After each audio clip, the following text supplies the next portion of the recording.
monde, c'est super cool que vous êtes là. Je vois des gens dans la salle que j'ai pas vus depuis très longtemps. Ah, mais bonjour toi, c'est cool que tu es là. 2 mois, c'est ça? Que je t'ai pas vu sur cette chaise. Ah, mais bonjour! Trop bien! Oh, c'est chouette d'avoir une salle pleine de monde.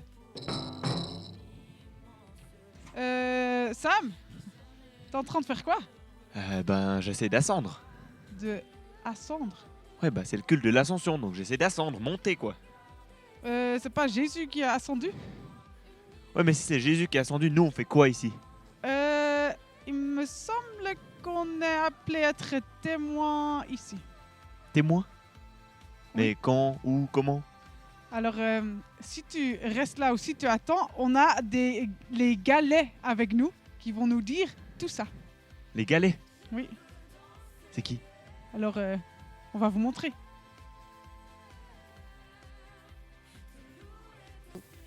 Donc, Sam, tu me poses la question, c'est qui les galets? Mais c'est eux. C'est eux les galets. Bonjour. Donc, vous êtes qui? Alors, je m'appelle Christine Gallet, j'ai 58 ans. 58? Oui, j'ai 58, Marc, je suis un peu vieille. Hein. Et j'ai 3 enfants à la maison qui ont 22, 24 et 26. Et toi, Marc? Alors moi, j'ai 55 ans, je suis le plus jeune. Je suis plus jeune. Et puis nos enfants, c'est vrai, ils sont encore à la maison. On les reconnaît à 3 raisons qu'ils sont encore à la maison. C'est que notre parking est vide, notre frigo est vide et que notre table est vide. Ils sont jamais là, mais en fait, ils sont très là. Mais ils sont plus pour longtemps là. Ils vont bouger. Ok, et du coup, qu'est-ce que vous faites dans la vie? Alors, on est pasteur, mais on se soigne. Toi, tu es pasteur. On est pasteur. Alors, Christine, elle est pasteur, mais pas officiellement. Elle est bénévole dans l'église parce qu'elle préfère être comme ça, mais elle est aussi nounou. Mais entre les deux, on est une mauvaise nouvelle pour Satan. Cool. Et donc, qu'est-ce qui vous passionne dans la vie? Alors, moi, vraiment, j'ai une passion, c'est la peinture que j'ai découvert il y a 5 ans, mais pendant la période, ces derniers temps, je peignais plus beaucoup. Et à cause du coronavirus, d'être enfermée à la maison, j'ai redécouvert la passion de peindre. Et c'est trop génial. Et j'ai plein d'idées. Alors, le problème, moi, c'est que je viens d'une éducation où ce mot n'existe pas. La passion, ça La n'existe passion. pas. Donc, je dois réapprendre à être passionné parce que dans mon éducation de travailleur, on n'avait pas le temps d'être passionné. Qu'est-ce que tu aimes faire, mon amour? Autrement, on est des motards, on aime beaucoup faire la moto. Et on aime beaucoup aussi être en relation avec les gens et de voir ce que Dieu fait dans la vie des gens. Et moi, une question que je me pose et que j'aimerais beaucoup savoir, c'est si vous étiez devant 2 restaurants, un kebab et un McDo, vous iriez où? Ah, je crois que j'irai au kebab. Moi, je crois que je vais jeûner. Moi, je pense que je vais aussi au kebab. Ah, moi je vais au McDo direct. En tout cas, on se réjouit de vous avoir aujourd'hui. C'est un plaisir de vous avoir. Et ce qui est super cool, c'est qu'on les aura aussi le 14 et 15 novembre à Lézin pour notre week-end d'église. Et on se réjouit trop de les revoir là aussi. Donc, prenez votre agenda, notez cette date parce que c'est important.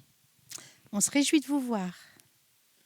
Et puis, on espère que vous serez là parce que c'est vrai que la caméra, elle fait un peu vide dans cette salle. À bientôt. À bientôt.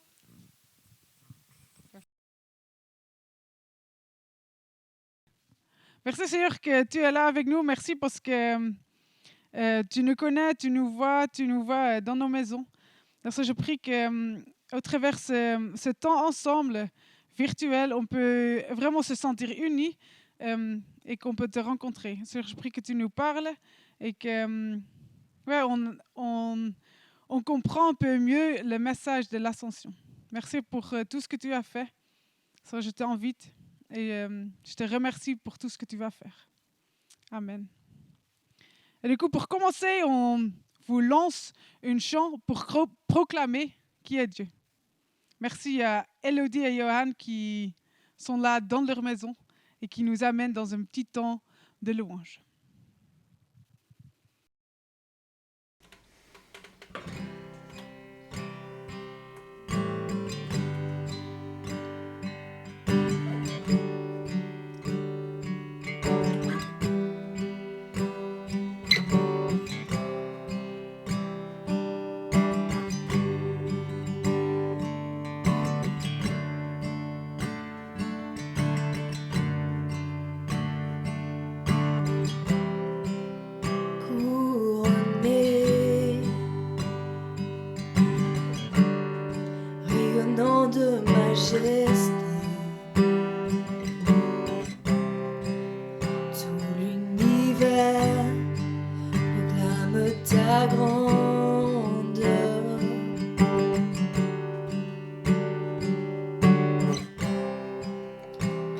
glorifié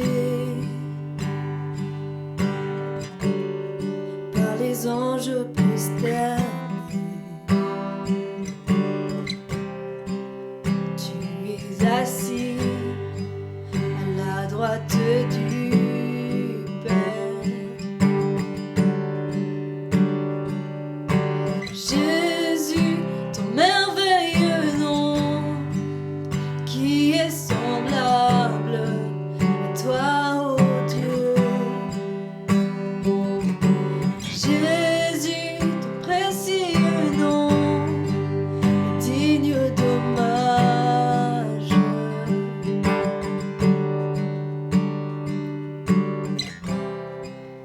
Captivé par l'éclat de ta beauté, nos voix s'élèvent pour te rendre gloire.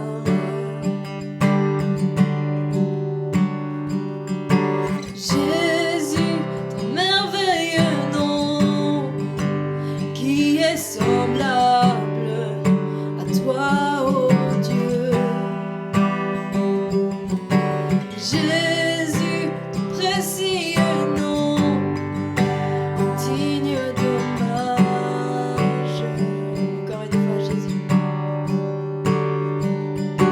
Jésus, merveilleux nom, qui est semblable à toi, ô Dieu. Jésus, ton précieux nom, digne d'hommage.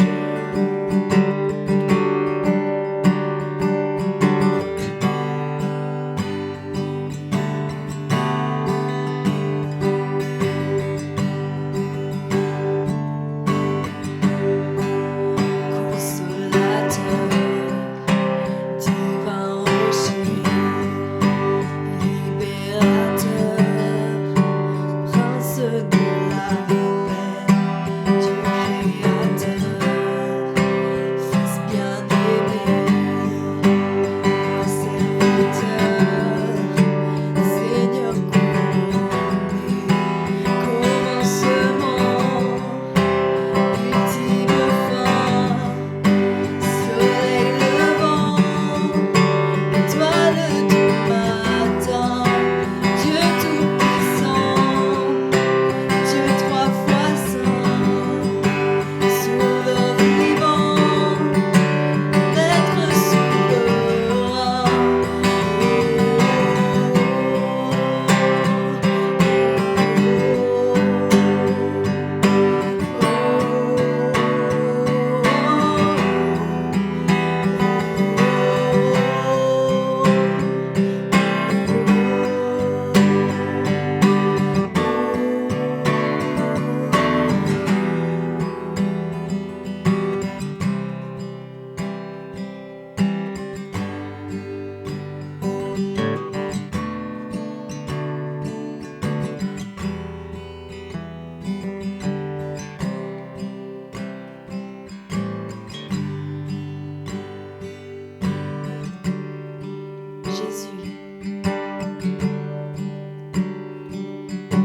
Jésus, merveilleux nom, qui est semblable à toi, ô Dieu. Jésus, ton précieux nom, digne d'hommage.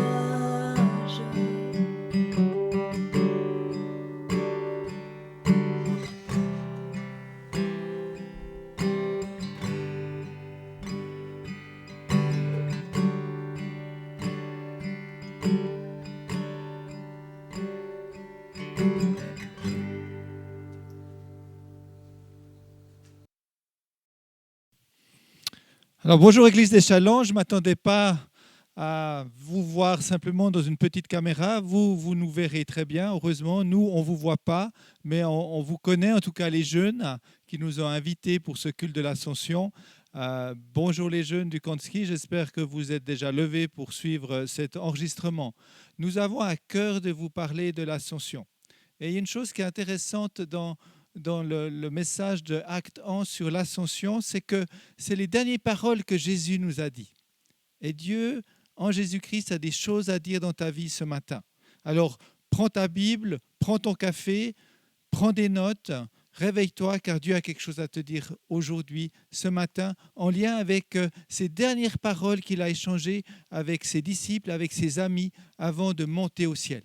Oui, Jésus est descendu du ciel, il a ouvert le chemin pour que nous puissions aller vers le Père. Il est mort et ressuscité, il remonte au ciel et ensuite nous recevons le Saint-Esprit.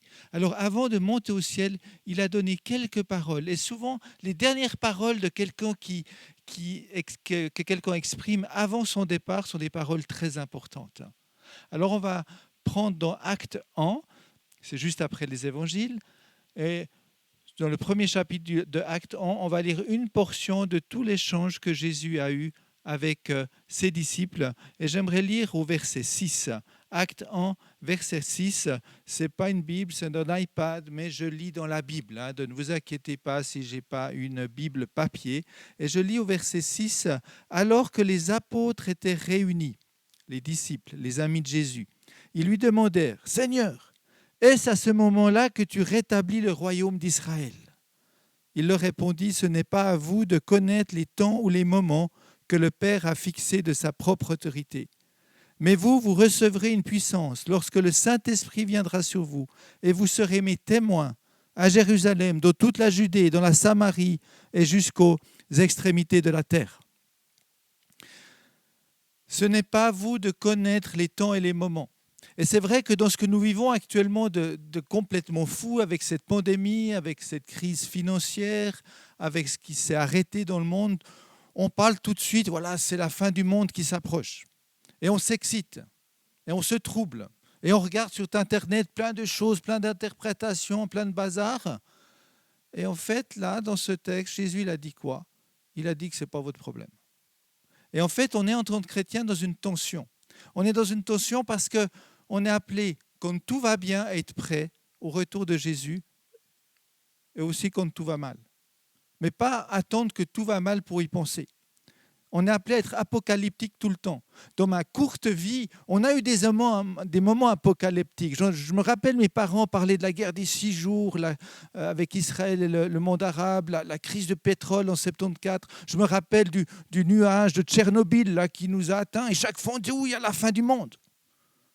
Et puis après, c'est devenu en fait d'histoire.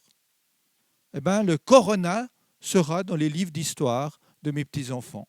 Et puis le monde va continuer. Puis on va se poser des questions. Jusqu'à la prochaine crise, on a à nouveau peur. Et on se détourne de l'objectif. L'objectif, c'est d'être témoin. L'objectif, ce n'est pas de nous perdre dans plein de choses. Le Père sait, le Père maîtrise, le Père s'en occupe. Mais toi, sois témoin. Et là, il y a une chose très importante. Ça ne veut pas dire qu'on ne doit pas prier pour Israël. Ça ne veut pas dire que le monde bouge vers le retour de Christ. Mais c'est une vérité de la palisse. La vérité de la palisse, c'est que chaque jour qui passe est un jour qui nous rapproche soit de notre mort, soit du retour de Jésus. Alors pourquoi s'exciter ? Concentrons-nous sur ce que Dieu nous appelle à dire. Et si on continue la lecture, eh bien, il dit, vous recevrez une puissance, le Saint-Esprit. Vous recevrez une puissance. Donc Dieu, en Jésus-Christ, ne nous laisse pas tout seuls. Il nous donne le Saint-Esprit pour être en relation avec lui. Et là, il y a aussi un autre signe dans ce temps d'inquiétude. Vers qui tu regardes ? Vers les mauvaises nouvelles, vers les statistiques, vers la bourse, vers je ne sais pas quoi ? Ou tu regardes ce que Jésus, par le souffle de l'Esprit, est en train de faire dans ta région, dans ta ville, dans notre pays. Apprends à voir les choses d'en haut. Apprends à voir le mouvement de Dieu. Dieu nous donne le Saint-Esprit comme une puissance qui nous équipe. Et le Saint-Esprit, ce n'est pas juste pour les pentecôtistes.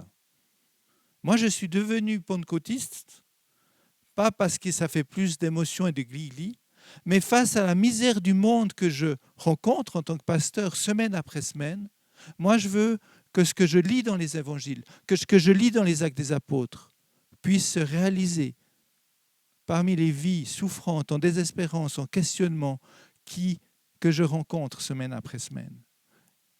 Le Saint-Esprit est là comme une puissance qui nous équipe pour transformer, pour amener, pour changer. Alors qu'on met 2 mètres de distance par rapport au coronavirus, je suis quand même étonné de Jésus qui, lui, les a pas respectés, les 2 mètres de distance avec les lépreux.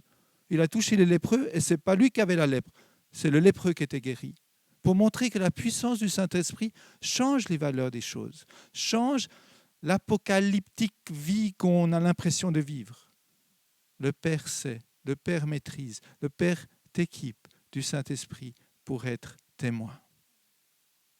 Et d'être témoin, c'est un terme aussi très intéressant. Ça vient du tribunal. Donc on n'est pas l'avocat qui accuse, on n'est pas le juge qui doit décider, on n'est non plus pas l'accusé, on est celui qui témoigne. Et celui qui témoigne, il fait quoi? Il dit juste ce qu'il a vu, ce qu'il vit. C'est tout. Il s'arrête là.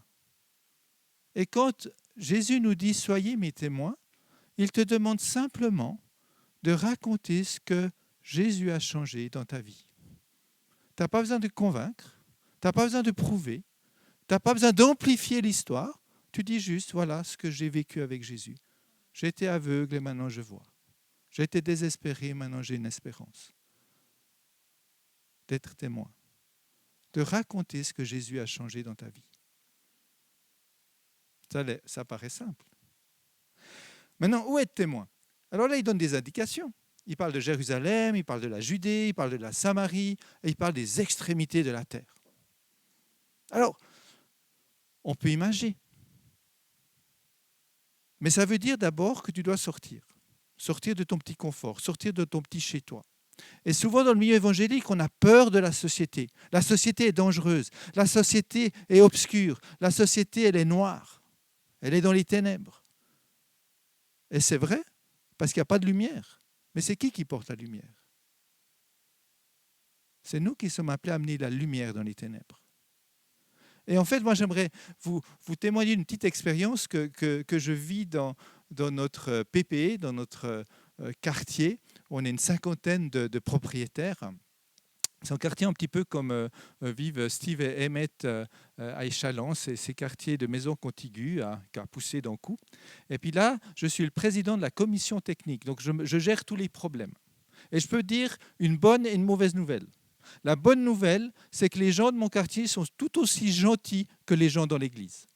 Je découvre des gens fabuleux, des gens extraordinaires, même s'ils n'ont pas les mêmes valeurs. Moi, j'aime être en relation avec eux. Puis la mauvaise nouvelle que j'aimerais vous dire, c'est qu'il y en a, ils sont tout aussi bêtes et méchants que dans l'église. Il y a les mêmes traits de caractère, des fois, qui coincent, qui bricolent, qui pinaillent sur des détails, qui voient que ce qui ne va pas, qui est en train de toujours râler. Exactement dans l'église. Alors pourquoi tu as peur d'aller dans la société? Parce que déjà dans l'église, c'est la même chose. Donc si tu es habitué à vivre l'église, tu es prêt pour aller dans la société. D'accord? Donc n'aie pas peur d'être en lien avec les gens autour de toi. Et dans ces 4 catégories, j'aimerais qu'on s'arrête avec quelques petites images. Quelle est ma Jérusalem? Alors la Jérusalem, pour les disciples, c'était leur lieu de vie, c'était leur lieu où ils étaient bien. Moi, je dirais que c'est notre famille élargie. Là, nous sommes appelés à témoigner. Et c'est peut-être là où c'est le plus dur parce qu'on ne peut pas porter de masque. On ne peut pas jouer la comédie. On est nous-mêmes. Mais là, tu es déjà dans un champ de mission. Et je parle aux parents, aux grands-parents qui ont perdu la relation avec leurs enfants, leurs petits-enfants, ou qui s'inquiètent de certains choix. N'oublie pas que dans la prière, tu as toujours une autorité sur leur vie. N'oublie pas que dans la prière, tu peux rappeler la destinée sur les enfants, sur les petits-enfants. Et que tu peux toujours avoir la porte ouverte pour garder la relation, même si tu n'es pas d'accord avec tout. Tu n'es pas obligé d'être d'accord avec tout pour garder la relation et de continuer de dire ce que Jésus change dans ta vie. Et puis la Judée, c'est peut-être le milieu professionnel. Ça peut être notre quartier. Ça peut être notre vie associative diverse, de pompiers, de chorales ou de partis politiques, où nous sommes appelés à vivre en certains temps avec des gens que Dieu a placés autour de nous. Et là aussi, ce n'est pas par hasard que tu es là. Il ne va pas envoyer un missionnaire coréen te poser là avec toi. Tu es là en tant que témoin. Et Dieu t'appelle à être un signe d'espérance, un signe du royaume de Dieu dans ces relations-là. Et puis avec la Samarie, c'est un petit peu plus compliqué parce que dans l'histoire entre les Juifs et les Samaritains, ils n'aimaient pas trop. Et moi, ma Samarie, j'ose pas le dire parce que ça peut blesser des gens, mais c'est des personnes que moi, j'aime pas. Ils m'énervent ou que j'ai honte d'être avec eux. Et bien même là, je suis appelé à être témoin. Et il y a des gens qu'on rejette, qu'on exclut de nos vies, pourtant qui sont des créatures de Dieu, pourtant qui sont créés avec la même valeur que nous. Et Dieu nous appelle, face à ces gens samaritains autour de nous, de les aimer, de les accueillir, même s'il y a plein de choses qu'on n'est pas d'accord avec, qu'on a comme une forme de dégoût. On est appelé, parce qu'ils sont autour de nous, parce qu'ils sont dans nos proximités, à être aussi témoins. Puis les extrémités de la terre, alors très vite, on les a envoyés à des spécialistes qui sont partis, puis on fait juste de soutenir et prier pour eux. Et puis moi, je dirais non, attention, les extrémités de la terre, ils sont déjà parmi nous. Regardez les boîtes aux lettres de votre immeuble, de votre quartier. Regardez les noms. Hein? Il n'y a pas beaucoup de noms vaudois pour dire que les extrémités de la terre sont déjà là. Et moi, j'ai remarqué en travaillant avec des ethnies qui ont débarqué parmi nous, ils vivent en ghetto. Ils vivent qu'entre eux. Ils savent tout juste le français. Ils ont très peu de contact avec les Suisses. C'est la génération d'après qui va à l'école, qui devient suisse. Mais la génération qui a émigré est une génération sacrifiée.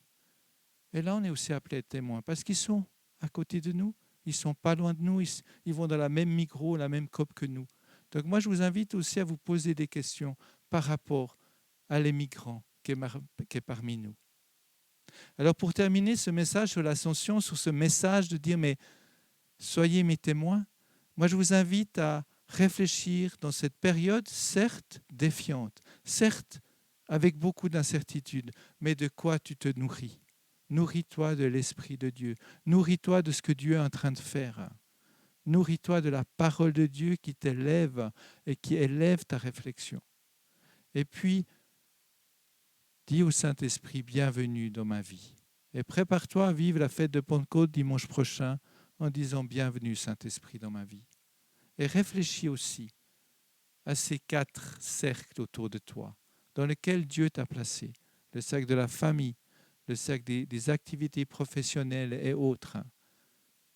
Les gens qu'on n'aime pas trop et qu'on a toujours mis de côté, et ces émigrants qui sont parmi nous. Prends du temps à réfléchir et dire, Seigneur, parmi ces gens-là, vers qui tu m'appelles à témoigner, à construire une relation, à investir du temps.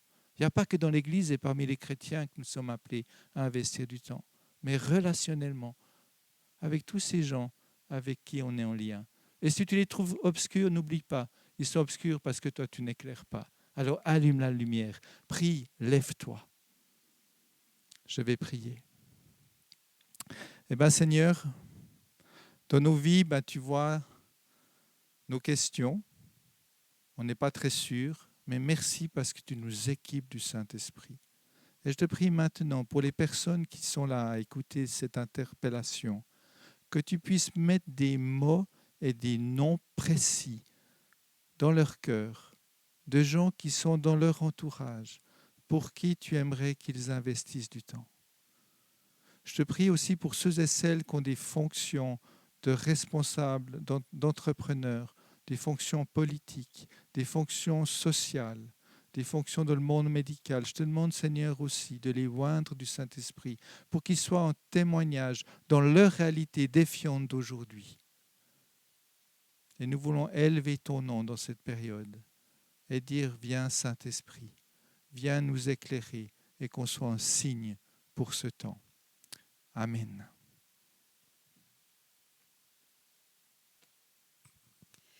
Bonjour à chacun, je m'appelle Christine. Je suis émue dans mon cœur, j'ai une douleur là dans mon cœur de compassion. Je crois que ce message, il est vraiment très fort, quoi. S'intéresser aux gens.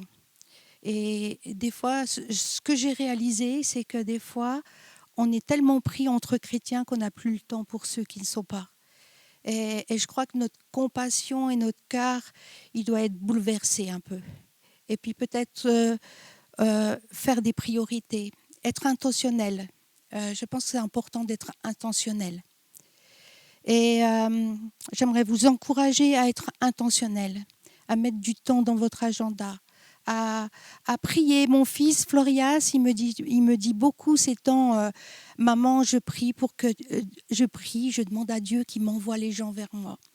Et il s'est retrouvé en contact avec des gens qui vivaient dans un squat.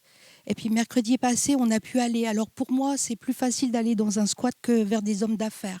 Mais toi, c'est peut-être les hommes d'affaires. Mais je me suis retrouvée par terre à prier pour une jeune qui vit dans un squat et qui est seule et qui a vécu la rue et qui avait juste besoin d'être aimée. Et je pense que chacun en est appelé à aimer son prochain, à le voir, à le regarder. Et vraiment prier que Dieu vous conduise que Dieu vous envoie ces personnes. Vraiment, qu'il les mette sur votre chemin et mettez de la place dans votre agenda. Une parole alors que je priais cet après-midi pour Échalon et que j'ai reçue, c'était Ésaïe 42, verset 3. Il ne cassera pas le roseau abîmé et n'atteindra pas la mèche qui fume encore, mais c'est en toute vérité qu'il révélera le droit. Et pendant que je voyais ça, je voyais un feu, mais je voyais, vous savez, quand on n'a pas d'allumette pour faire un feu, on prend un bois, on le frotte comme ça, on fait rouler jusqu'à ce qu'il y ait des étincelles, que ça chauffe, qu'il y ait des étincelles qui viennent, et après on se met vraiment tout près, on met de la paille ou des petites brindilles, après du bois et tout. Et j'avais le sentiment que pour l'église des Chalands et pour des personnes précises, Dieu, il voulait faire ça sur ta vie. Il voulait frotter ta vie. Il voulait ranimer des étincelles. Tu as l'impression que c'est éteint. Mais Dieu, il est en train de ranimer des étincelles. Il est en train de s'approcher de toi. Il est en train de se mettre tout proche de toi et il souffle, mais il prend avec beaucoup de précautions et il se met vraiment vers toi et ces petites étincelles, il en prend particulièrement soin parce que c'est précieux pour lui et il prend du petit bois et délicatement il rajoute.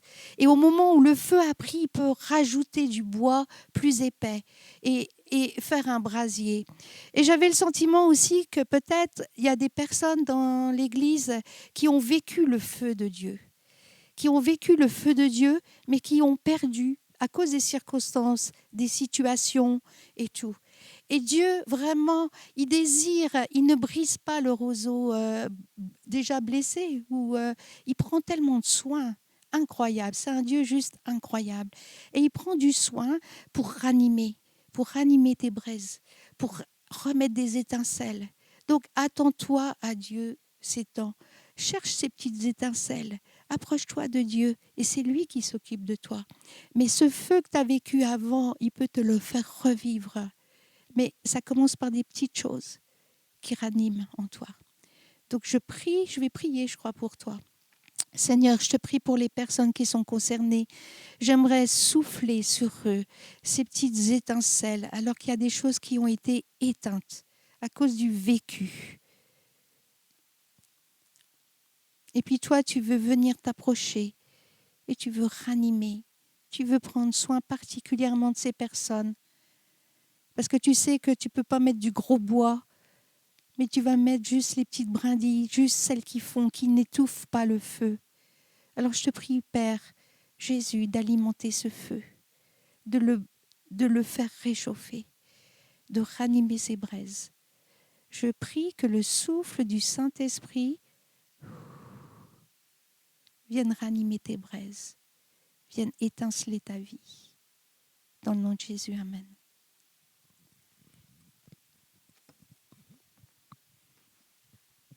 Merci beaucoup les galets, c'était vraiment hyper parlant. Et moi, quelque chose que j'ai beaucoup aimé, c'est la façon concrète et pragmatique que vous avez eu de parler de comment être témoin. Et moi, je trouve ça trop bien, cette idée de prendre conscience que Dieu a choisi de nous mettre là et que chacune de nos relations est tellement importante et doit pouvoir être témoin dans chacune de celles-ci. Et donc, on a aussi parlé de vouloir être intentionnel. Et donc, on va vous aider là-dedans et on va vous proposer de prendre 3 minutes maintenant et de réfléchir. Mais en fait, aujourd'hui, malgré ce confinement, peut-être même surtout à cause de ce confinement, quelle relation précise Est-ce que Dieu m'invite à vouloir être intentionnel dans celle-ci pour pouvoir être témoin, pour pouvoir parler de ce que j'ai vu ou de ce que j'ai vécu? Et donc on va vous donner 3 minutes, on va vous mettre un petit fond musical et prenez ce temps pour réfléchir, mais vers qui est-ce qu'aujourd'hui je peux être témoin, envers qui je peux être témoin et de quelle façon je peux être intentionnel pour me mettre en marche pour le faire dès aujourd'hui. On vous laisse 3 minutes avec ça et ensuite on passera directement à la louange avec Elodie et Johan.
J'ai cet espoir, telle une encre pour mon âme, dans la tempête,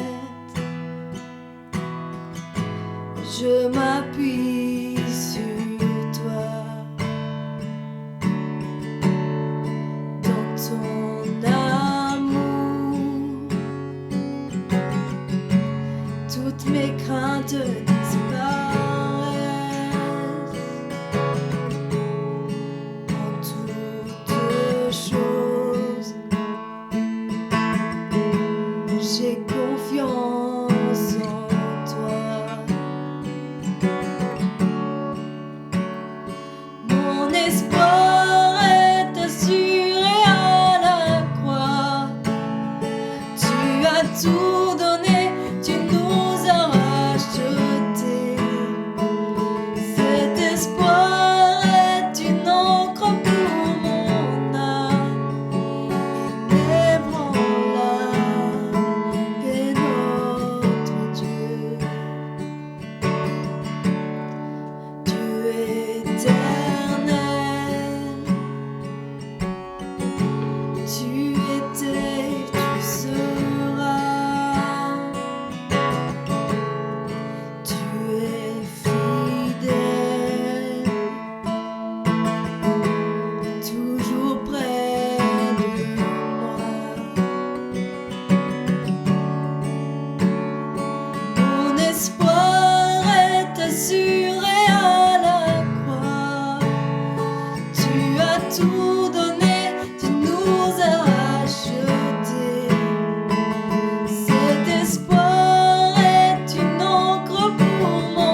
ma vie, je te laisse le contrôle.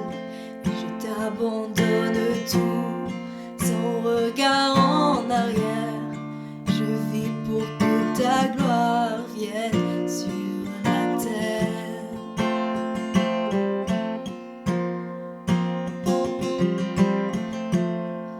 Cet élan dans mon âme, cette passion dans mon cœur, que les nations s'inclinent et que le monde croit. Je vis pour que ta gloire vienne sur la terre.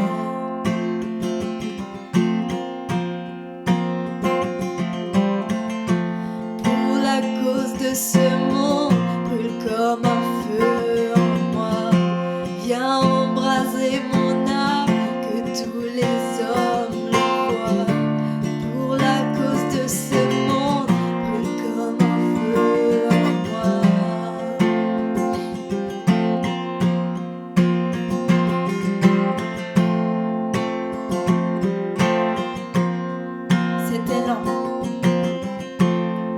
Cet élan dans mon âme, cette passion dans mon cœur, que les nations s'inclinent et que le monde croit.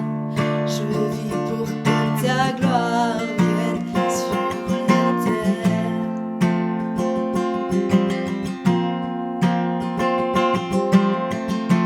Pour la cause de ce monde, brûle comme un feu en moi. Viens embraser mon âme, que tous les hommes le voient. Pour la cause de ce monde, brûle comme un feu en moi.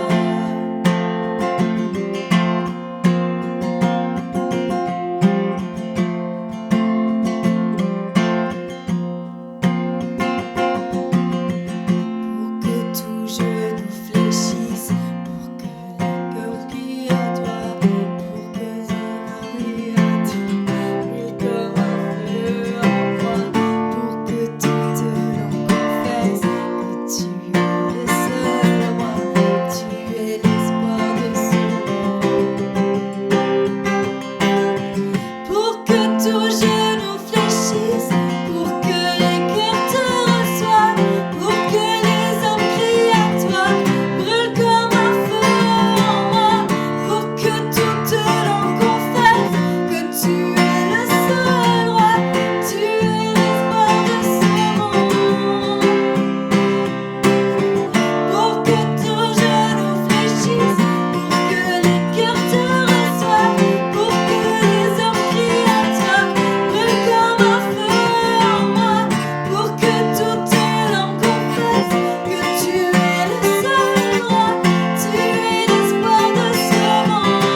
parfois s'abandonne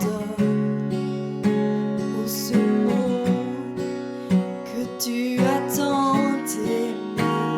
Seigneur, voici nos couronnes. Esprit de Dieu, Esprit du Dieu vivant, souffle du nord, souffle du sud, souffle de l'est, souffle de l'ouest, Esprit de Dieu, Esprit du Dieu vivant, souffle des quatre vents et descend sur nous.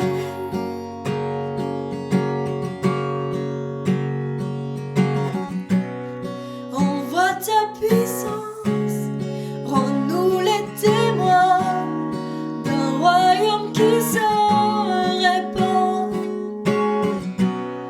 Fais brûler nos cœurs au sein des ténèbres, comme un phare dans l'océan. Envoie ta puissance, rends-nous les témoins d'un royaume qui se répand. Fais brûler nos cœurs au sein des ténèbres, comme un phare dans l'océan. Père plein de bonté, Dieu de tendresse et de grâce, pour ce monde que tu as tant aimé, fais briller sur nous ta face. Esprit de Dieu, Esprit du Dieu vivant, souffle du nord, souffle du sud, souffle de l'est, souffle de l'ouest, Esprit de Dieu, Esprit du Dieu vivant, souffle des quatre vents et descend sur nous.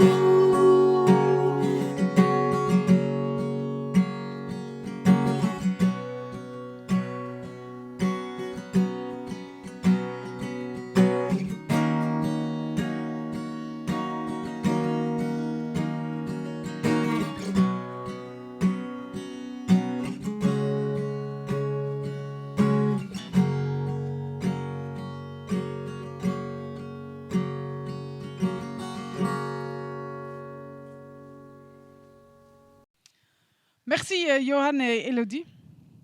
Juste après, il y a une jolie image qui va apparaître sur l'écran. Vous le connaissez tous.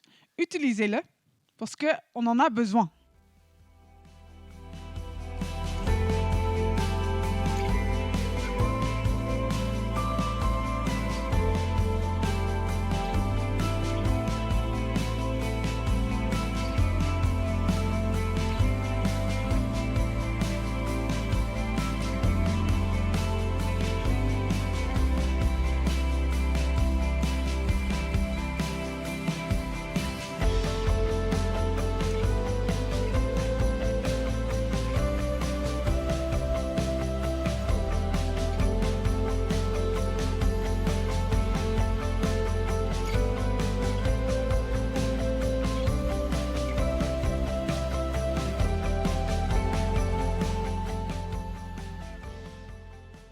Cool, merci beaucoup. Bon, maintenant, du coup, on fait quoi, Maïra? Je crois que du coup, on va être témoin. Mais du coup, c'est maintenant, non? Genre maintenant, là. C'est maintenant. Donc on y va, go. 1, 2, 3.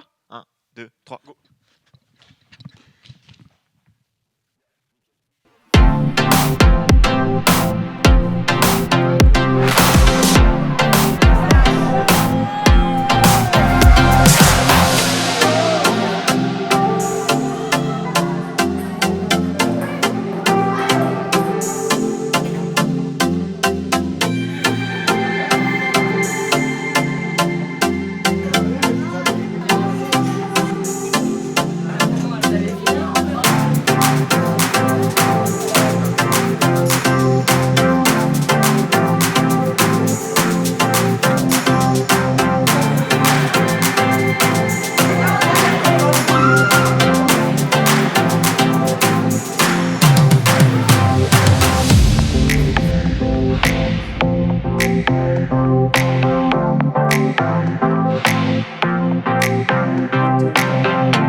savoure les fruits de saison.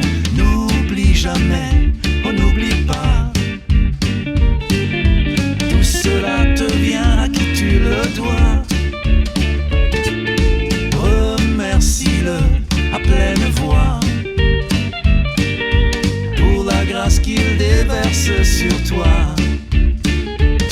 Si l'amour éclaire ta maison, s'il déborde des rires des enfants, si l'amitié et la prospérité sont toujours parmi tes invités, n'oublie jamais, oh n'oublie pas. Tout cela te vient à qui tu le dois. Remercie-le à pleine voix pour la grâce qu'il déverse sur toi. Si ton bonheur devait s'assombrir et un jour tu devais même souffrir, si tu devais tenir pour son nom face au mal et la persécution, n'oublie jamais, oh n'oublie pas sa promesse de veiller sur toi. Remercie-le à pleine voix pour la grâce qu'il déverse sur toi.